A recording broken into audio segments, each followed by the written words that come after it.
Материнский капитал, как ключевой инструмент отделения социального фонда по Якутии, продолжает радовать молодые семьи мерами поддержки. Сегодня для многих этот день стал радостнее вдвойне. В этом убедилась и наш корреспондент Дарья Короленкова. Счастье, благополучие, любовь и взаимопонимание. Именно такие слова имеют значение в крепкой и дружной семье. В условиях современного общества государственная поддержка молодых семей становится все более важной. Так, Николай Никулин сегодня впервые получил материнский капитал в размере 630 тысяч рублей за рождение своего первого малыша. Я безумно рад.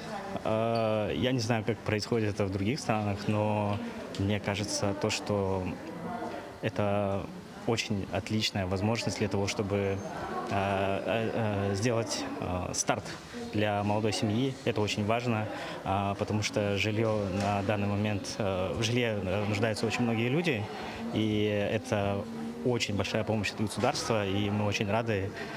Жена, ну и в будущем ребенок в любом случае будет этому рад.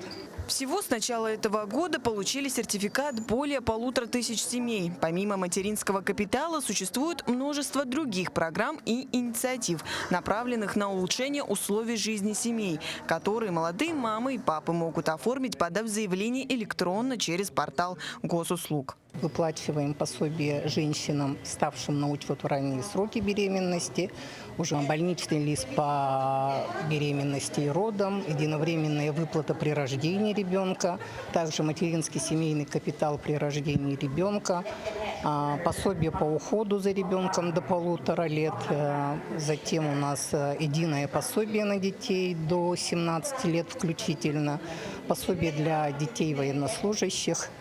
Вот, у нас очень большой спектр. В торжественный день социальный фонд не только вручил сертификаты, но и порадовал жителей приятными комплиментами. Всем посетителям клиентской службы подарили ромашки с пожеланиями. Я вот получила очень такой интересный сюрприз, да, в виде ромашек у сектора, да, в котором вот пожелание написано: пусть ярким будет каждый день, пусть будут счастливы кругом. Семья является основой социальной структуры, источником поддержки, любви и воспитания. И государственная поддержка молодых семей, включая материнский капитал, играет ключевую роль в укреплении института семьи и улучшении качества жизни граждан.